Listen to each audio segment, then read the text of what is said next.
Hello guys, कैसे हो आप सब। हम देखो, हमें अचानक दिल्ली से इधर कश्मीर आना पड़ा क्योंकि ये मेरे हस्बैंड ने गाड़ी ली थी पहले, तो हमने वो किसी को सेल कर दी थी। तो जिसको सेल की वो इतने चालाक निकले कि उन्होंने ईएमआई नहीं भरी। सोचो, मेरे हस्बैंड का अकाउंट फ्रीज़ हो गया और हमें पता नहीं चला, मैसेज ही नहीं पता चला कि रोज़ हर महीने पैसे कटते जा रहे हैं। 7200 पर मंथ की वो ईएमआई थी, हमें पता ही नहीं। और इसमें कम से कम 2 लाख से ऊपर पैसे थे, सारे ज़ीरो कर दिए। तो आपको पता है मई जून में तो हम इधर आते ही हैं हमेशा। तो जब आए तो मेरे अकाउंट से भी 2-3 किस्तें कटी, ईएमआई कटी। तो मैंने कहा बैंक जाके पता करूँ, वहाँ पता किया तो वो कह रहे जी क्या कहते, आपके हस्बैंड का अकाउंट ज़ीरो हो गया तो अब आप में से ही कटेगी। तो मैंने कहा ऐसे कैसे हुआ, हमने तो किसी को सेल की हुई है। तो वो कहते हैं नहीं जी, किसी ने भरी ही नहीं। फिर जब वहाँ देखा, हमने स्टेटमेंट निकाली, वहाँ देखा कि देख लो 2021 में बेची थी हमने, मानो ये बेची होगी ऐसे ही 4 जुलाई अगस्त ऐसे ही बेची थी। तब से लेके अभी तक मानो 4 साल में ही, 2025 को छोड़ो, 2025 से तो वो एक्टिव था, मतलब हर महीने दिया, अभी तक 9 किस्तें दी उसने, 9 ईएमआई पे किया। लेकिन 4 साल में उसने 48 किस्तों में से खाली 6 भरी, और 42 कहाँ से गई मेरे हस्बैंड के अकाउंट से और मेरे अकाउंट से, सोचो आप। तो अब हमें इस जून में पता चला था। फिर भी हमने कहा कि कोई नहीं, हम एफआईआर करते हैं। फिर सबने मना किया कि एकदम एफआईआर मत करो, यहाँ पे थोड़ा मस्जिद कमेटी का बड़ा मतलब अच्छा होता है, इम्पोर्टेंस होती है। तो मस्जिद कमेटी के होते हैं जैसे 10 से 12 लोग होते हैं जो कि इस बात पे फैसला लेते हैं, जो भी मैटर हो।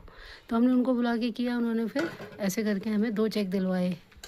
जिसको हमने गाड़ी बेची थी दिए उसने, एक चेक क्लियर करवाया, दूसरे पे फिर पंगा किया। अब हमारे फ़ोन उठाने बंद कर दिए, डेली हमें बहाना बनाए। कभी कहे मेरी वाइफ को कैंसर हो गया, कभी कहे मेरी बेटी को क्या कहते हैं बीमार है, कभी कहे मेरे बेटे को मिर्गी के दौरे पड़ गए, कभी कहे मेरे टांग पे ही स्कूटी चढ़ गई। सोचो, हमें हाथ की बाजुओं के फ़ोटो भेज रहा है और कह रहा है कि जी ये मेरी टांग की फ़ोटो है। मतलब हमें बिल्कुल ही पागल समझ के रखा है जैसे। उसको पता था कि ये 2 लेडीज़ हैं, इनके साथ कोई जेंट्स नहीं है, तो जैसे मैं इनको पागल बनाऊँगा वैसे ही मैं बनाता रहूँगा। तो गाइस ऐसा है, देखो ना हम किसी को फालतू 1 रुपया दे सकते हैं, ना किसी से 1 रुपया ले सकते हैं। ये तो उसके लिए फिर मैंने अपनी मासी को तैयार किया। मैंने कहा नहीं, छुट्टी करके जाना पड़े कोई बात नहीं। मेरे बेटे के एग्ज़ाम थे, हमने लास्ट एग्ज़ाम वाले दिन ही इसके बच्चे का मेरा पूरे पेपर दिलवाए। 1 बजे बच्चा घर आया, 5 बजे हम निकल गए वहाँ से। सोचो आप, बाय रोड आने के लिए आ गए इधर। आगे हमने आते ही नेक्स्ट डे ही, सोचो आते ही रात को आए हैं 7:30, अगले दिन ही सुबह हमने जाके एफआईआर कर दी। तो उससे फ़र्क पड़ा। अभी तक तो वो डरता नहीं था, पुलिस से तो सब डरते हैं, पुलिस के सामने तो सबकी हवा निकल जाती है। फिर हमें 4-5 दिन लगातार जाना पड़ा पुलिस स्टेशन।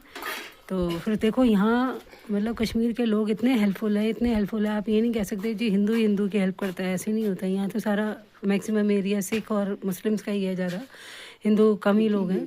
तो नहीं, कोई नहीं देखता। तो फिर क्या बोलते हैं इसको, लेकिन इतनी हरी हेल्प की, जैसे मैं उनको भैया बोलती हूँ और वो मुस्लिम है और इतने अच्छे हैं, बहुत ही अच्छे। उन्होंने सारी हेल्प की हमारी। हमें उनके जैसे थोड़ा जानने वाले थे, तो हमें फिर सारा हमारा काम आराम से हो गया। हमने कहा कि चलो पैसे ये नहीं देते, अब अगले साल तक हम क्या, अभी तक वो सोचता था जिसने गाड़ी ली है कि मैं अगले साल तक ईएमआई चलाता रहूँगा। हम कहाँ पीछे पड़ेंगे, क्योंकि पता है उसको ये दिल्ली चले जाएंगे, फ़ोन करते रहेंगे, मैं उठाऊँगा नहीं। इस तरह से उसने हमें तंग किया। मैंने कहा इतना कोई खून पिएगा कैसे करेंगे। तो फिर हम तो क्या कहते हैं परेशान हो गए। तो हमने कहा कि गाड़ी वापस लो, लास्ट ऑप्शन यही है। फिर गाड़ी वापस ली, अपनी चीज़ अपने पास आई। नुकसान उसी को ही है, हमें तो फ़ायदा ही है, हमें तो गाड़ी मिल गई। पैसे उसने अभी देने थे, तो हमें गाड़ी ठीक पड़ गई तो हमने तो ले ली फिर। तो अब हम ये देखो गाइस, आप हमारी गाड़ी देख सकते हो कितनी अच्छी गाड़ी है, लेकिन इसने इतनी ठोके। तो गाइस मैं आपको दिखाता हूँ, ये हमारी गाड़ी है। ये देखिए गाइस, इसने बम्पर भी तोड़ा हुआ है, लाइट भी तोड़ी हुई है, और गाइस एक ये मिरर भी तोड़ा हुआ है, और साइड से थोड़ी घसीटे भी मार रखी हैं, और डेंट भी है। ये देखिए नंबर प्लेट, ये देखिए गाइस, ये देखिए गाइस, ये है हमारी गाड़ी।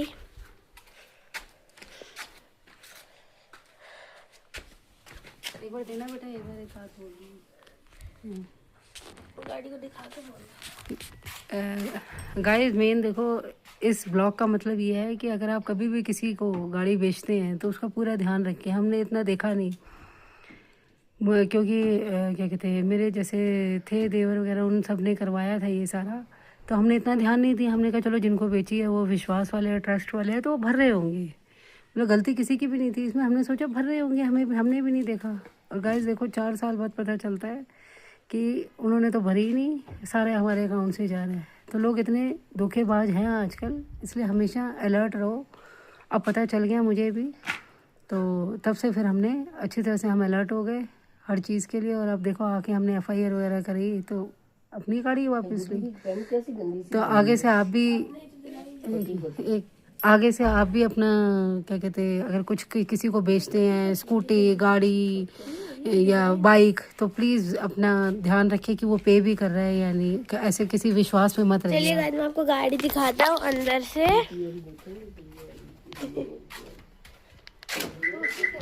ये देखिए गाइस, ये देखिए मैंने अभी गाड़ी खोली है। ये देखिए गाइस, लाइट जलेगी। ये देखिए गाइस, नहीं, ये देखिए गाइस, ये है अंदर से।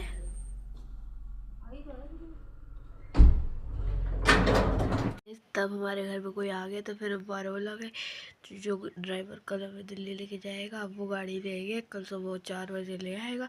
और जो अंकल की हम बात कर रहे थे जिन्होंने हमारे पैसे दिए, उनका नाम है अब्दुल रशीद पीर, ईकरा बारामूला में। Okay guys, thank you for watching, bye bye.